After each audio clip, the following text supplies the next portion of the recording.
जय हिंद दोस्तों, स्वागत है आप सभी का हमारे YouTube चैनल में। आज हम बीए सेकेंड ईयर का सोशियोलॉजी समाजशास्त्र का प्रथम प्रश्न पत्र दूसरा चैप्टर पढ़ने वाले हैं। इससे पहले हमने आपका चैप्टर 1 ऑलरेडी कवर कर लिया। अगर आपने वीडियो नहीं देखा तो प्लीज़ वीडियो देख सकते हैं। वो वीडियो आपको बीए सेकेंड ईयर के प्लेलिस्ट में मिल जाएगा, तो एक बार जरूर चेकआउट करना। चलिए शुरू करते हैं। आज का हमारा पहला प्रश्न है कि जीवन की सामान्य आवश्यकताओं को पूरा करने के लिए व्यक्ति जिस प्रक्रिया के द्वारा अपने अनेक प्रकार के आदतों, ज्ञान और मनोवृत्तियों को विकसित करता है, इसको हम सीख कहते हैं। यह परिभाषा किसके द्वारा दिया गया है ये आपको बताना है, तो आपका करेक्ट आंसर रहेगा। ऐसा परिभाषा देने वाले कौन है? जी.डी. बोआज। जी.डी. बोआज ने ऐसा परिभाषा दिया है, तो आपका करेक्ट आंसर ऑप्शन बी हो जाएगा। आइए अगले प्रश्न की ओर बढ़ते हैं। हमारा दूसरा प्रश्न क्या कह रहा है कि हम इस शब्द की परिभाषा विस्तृत रूप में यह पढ़कर कर सकते हैं कि सीखना व्यवहार के परिणाम स्वरूप व्यवहार में कोई ना कोई परिवर्तन है। यह परिभाषा किसके द्वारा दी गई? तो आपका करेक्ट आंसर होगा ऑप्शन ए, गिलफोर्ड द्वारा यह परिभाषा दी गई थी। आइए अगले प्रश्न की ओर। हमारा अगला प्रश्न है तीसरा नंबर का। ये क्या कह रहा है कि सीखने के मनोवैज्ञानिक कारक कौन से हैं? अगर आप सीख रहे हैं तो उसके मनोवैज्ञानिक कारक कौन से हैं? तो आपका करेक्ट आंसर होगा उपयुक्त सभी, यानी कि डी। आपका अंतर्नोद, प्रतिक्रिया, प्रतिबल, ये तीनों सीखने के मनोवैज्ञानिक कारक है, तो आपका ऑप्शन डी करेक्ट हो जाएगा इसके लिए। आइए अगले प्रश्न की ओर बढ़ते हैं। हमारा अगला प्रश्न है चौथा नंबर का। ये क्या कह रहा है कि निम्न में कौन सा सीखने का मनोवैज्ञानिक कारक नहीं है? इनमें से कौन सा सीखने का मनोवैज्ञानिक कारक नहीं है?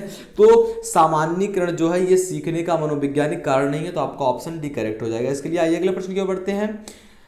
प्रश्न आपका 5 कह रहा है कि सीखने के शारीरिक कारण हैं। अगर आप सीख रहे हैं तो उसके शारीरिक कारण क्या है? तो आपका करेक्ट आंसर रहेगा उपयुक्त सभी, यानी कि रोग, आयु, लिंग भेद, ये तीनों क्या हैं? सीखने के शारीरिक कारक हैं।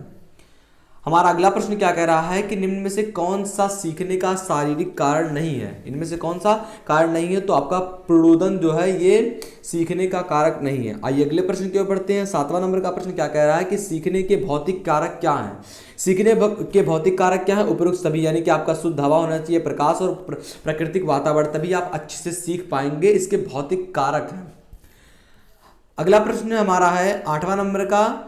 ये क्या कह रहा है कि निम्न में से कौन सा सीखने का भौतिक कारक नहीं है? इनमें से कौन सीखने का भौतिक कारक नहीं है? तो थकान आपका रासायनिक कारक है, आपके अंदर का है, तो ये भौतिक कारक नहीं है। पानी आपका और तापमान, नमी, ये सारे भौतिक कारक हैं। आइए अगले प्रश्न की ओर बढ़ते हैं। हमारा 9वां नंबर का प्रश्न क्या कह रहा है कि सीखने का सामाजिकरण जो कारक है ये क्या है? तो उपयुक्त सभी, यानी कि आपका अनुकरण भी है, प्रशंसा भी है, सुझाव भी है, तो आपका करेक्ट आंसर हो जाएगा ऑप्शन डी। आइए अगले प्रश्न की ओर बढ़ते हैं। हमारा 10वां नंबर का प्रश्न क्या कह रहा है कि सीखने का सामाजिक कारक क्या है? इसमें से कौन सा सीखने का सामाजिक कारक? तो आपका करेक्ट आंसर रहेगा उपयुक्त सभी, यानी कि आपका सामाजिक प्रोत्साहन और आपका आरोप और प्रतिस्पर्धा, ये तीनों क्या है? सीखने के सामाजिक कारक हैं। हमारा अगला प्रश्न है 11 नंबर का। ये क्या कह रहा है कि निम्न में से कौन सा सीखने का सामाजिकरण जो कारक नहीं है? तो इसमें सामान्यीकरण नहीं है। अगले प्रश्न की ओर बढ़ते हैं। हमारा अगला प्रश्न है 12 नंबर का। ये क्या कह रहा है कि सुझाव संवहन की एक ऐसी प्रक्रिया है जिसके फलस्वरूप किसी व्यक्ति द्वारा दिया गया प्रस्ताव बिना किसी तर्क के शीघ्र ही स्वीकार कर लिया जाता है। यह कथन किसके द्वारा कहा गया? तो आपका करेक्ट आंसर रहेगा ऑप्शन ए, मैकडूगल द्वारा यह कथन कहा गया था। ये अगले प्रश्न की ओर बढ़ते हैं। हमारा 13 नंबर का प्रश्न क्या कह रहा है कि सीखने का सांस्कृतिक कारक क्या है? इनमें से सीखने का सांस्कृतिक कारक कौन सा है? तो रीति रिवाज, प्रथाएं, लोकचार, ये तीनों सीखने के सांस्कृतिक कारक है, तो आपका ऑप्शन डी इसके लिए करेक्ट हो जाएगा। आइए अगले प्रश्न की ओर बढ़ते हैं। हमारा अगला प्रश्न है 14 नंबर का कि निम्न में से कौन सा सीखने का सांस्कृतिक कारक नहीं? इनमें से कौन सा सीखने का सांस्कृतिक कारक नहीं है? तो अनुकरण जो है ये सीखने का सांस्कृतिक कारक नहीं है, तो आपका ऑप्शन डी करेक्ट हो जाएगा इसके लिए। आइए अगले प्रश्न की ओर बढ़ते हैं। हमारा अगला प्रश्न है 15 नंबर का। ये क्या कह रहा है कि सीखने की विधियां हैं। कौन सी सीखने की विधियां? तो उपयुक्त सभी, यानी कि आपका अनुकरण द्वारा सीखना, प्रतिस्पर्धा, प्रतिक्रिया द्वारा सीखना, प्रयत्न और भूल के द्वारा सीखना, ये सारे सीखने की विधियां हैं। ये अगले प्रश्न की ओर बढ़ते हैं। सीखने की विधियां हैं, क्या सीखने की विधियां? तो आपका करेक्ट आंसर होगा उपयुक्त सभी, यानी कि आपका प्रतीकात्मक सीखना, या फिर आपका अंतर्दृष्टि द्वारा सीखना, या आप अनुकरण द्वारा सीखते हैं, तो ये सारी सीखने की विधियां हैं, तो आपका करेक्ट आंसर हो जाएगा उपयुक्त सभी। 17 नंबर का प्रश्न क्या कह रहा है कि निम्न में से कौन सा सीखने की विधि नहीं है? इनमें से कौन सा सीखने की विधि नहीं है? तो आपका करेक्ट आंसर होगा ऑप्शन ए, सामाजिक प्रोत्साहन द्वारा सीखना, ये सीखने की विधि नहीं है, तो आपका करेक्ट आंसर ऑप्शन ए हो जाएगा। हमारा अगला प्रश्न 18 नंबर का। ये क्या कह रहा है कि थॉर्नडाइक का सीखने का सिद्धांत है? तो उपरोक्त सभी, यानी कि अभ्यास का नियम, तैयारी का नियम, प्रभाव का नियम, ये थॉर्नडाइक द्वारा सीखने का सिद्धांत है। 19 नंबर का प्रश्न क्या कह रहा है कि निम्न में से कौन सा थार्नडाइक का सीखने का सिद्धांत नहीं है? तो आपका करेक्ट आंसर हो जाएगा ऑप्शन बी, स्थानापन्नता का जो नियम है ये थार्नडाइक का सीखने का सिद्धांत नहीं है। आइए अगले प्रश्न की ओर बढ़ते हैं। हमारा अगला प्रश्न है 20 नंबर का। ये क्या कह रहा है कि इवान पावलोव जो है ने सीखने की प्रक्रिया में महत्वपूर्ण स्थान दिया है, तो इसको ही दिया है स्थानापन्नता को। तो आपका करेक्ट आंसर हो जाएगा ऑप्शन ए। आइए अगले प्रश्न की ओर बढ़ते हैं। हमारा 21 नंबर का प्रश्न ये क्या कह रहा है कि क्लार्क हल को अनेक सिद्धांत में सीखने का तत्व जो था तत्वों का महत्व दिया। उपरोक्त सभी यानी कि संकेत, आपका प्रोड़दन और प्रतिक्रिया, इन सभी ने कार्ल हल को अनेक सिद्धांत में सीखने के तत्व दिए। आइए अगले प्रश्न की ओर बढ़ते हैं। हमारा 22 नंबर का प्रश्न है कि सीख का महत्व क्या है? अगर आप सीख लेते हैं तो उसका क्या महत्व होता है? तो आपका करेक्ट आंसर हो जाएगा ऑप्शन डी, यानी कि आपका सामाजिकरण का आधार भी और संस्कृत का हस्तांतरण भी और आपका आविष्कारों में वृद्धि, तो उपरोक्त सभी। अगले प्रश्न की ओर बढ़ते हैं। हमारा अगला प्रश्न है 23 नंबर का। ये क्या कह रहा है कि सीखने का महत्व क्या है? इनमें से सीखने का क्या महत्व है? तो आपका करेक्ट आंसर हो जाएगा उपरोक्त सभी। आपका मानसिक में वृद्धि, आदतों का निर्माण और सामाजिक आदर्शों का स्थायित्व। अगर आप सीखते हैं तो आप में इतने फायदे दिखाई देंगे। अगले प्रश्न की ओर बढ़ते हैं। हमारा 24 नंबर का। निम्नलिखित में से सामाजिक सीख की कौन सी विधि नहीं है? इनमें से कौन सामाजिक सीख की विधि नहीं है? तो संघर्ष सामाजिक सीख की विधि नहीं है।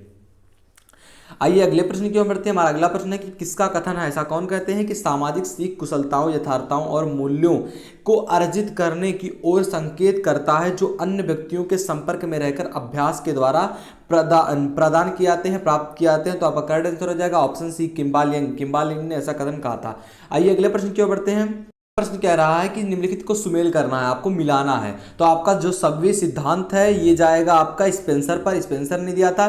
और व्यक्ति गुणे समाज इज इक्वल टू व्यवहार, ऐसा लुंडबर्ग ने कहा था। और मैं और मुझे ऐसा कहने वाले कौन थे? मीड। और आपका आत्मदर्पण सिद्धांत था, ऐसा देने वाले कौन थे? कूले। तो आपका करेक्ट आंसर क्या हो जाएगा? Option B. आइए अगले प्रश्न की ओर बढ़ते हैं। हमारा अगला प्रश्न 27 नंबर का। ये क्या कह रहा है कि भूमिका ग्रहण की अवधारणा संबंधित है। जो भूमिका ग्रहण है इसकी अवधारणा किससे संबंधित है? तो मीड से संबंधित है। हमारा अगला प्रश्न क्या कह रहा है कि निम्नलिखित को सुमेल करना है, आपको मिलाना है। तो उद्विकास किस पर जाएगा? आपका स्पेंसर पर। और सामान्यीकृत अन्य किस पर जाएगा? मीड पर जाएगा। और परमहंस किस पर जाएगा? आपका पराहम किस पर जाएगा? फ्रायड पर जाएगा। और सामूहिक चेतना दुर्खीम पर। तो आपका करेक्ट आंसर क्या हो जाएगा? सी आपका करेक्ट हो जाएगा। फिर से आपको क्या करना है? सुमेल करना है। तो आपका करेक्ट आंसर क्या हो जाएगा इसके लिए? ऑप्शन सी, यानी कि पहले का आपको बी पर ले आना है, समावेशी सिद्धांत का स्पेंसर पर। और सामान्यीकृत अन्य का आपको लेकर जाना है मीड पर। और पराहम को आपको लेकर जाना है फ्रायड पर। और सामूहिक चेतना का दुर्खीम पर। तो आपका करेक्ट आंसर क्या हो जाएगा? उपयुक्त सभी, यानी कि सी आपका करेक्ट आंसर हो जाएगा। आइए अगले और लास्ट क्वेश्चन की ओर बढ़ते हैं कि किसने कहा, ऐसा कहने वाले कौन है कि सामाजिक सीख कुशलताओं, यथार्थताओं और मूल्यों को अर्जित करने की ओर संकेत करता है, जो अन्य व्यक्तियों के संपर्क में रहकर अभ्यास द्वारा प्राप्त किया जा सकता है। ऐसा कहने वाले कौन है? तो किम्बालियंग आपका करेक्ट आंसर इसका। आशा करते हैं आपको वीडियो पसंद आएगी। वीडियो पसंद आए तो अपनी लाइक करना, चैनल पर नया तो चैनल को सब्सक्राइब कर लो। ऐसी वीडियो पाने के लिए मिलते हैं आपसे अगली वीडियो में। तब तक के लिए जय हिंद, जय भारत।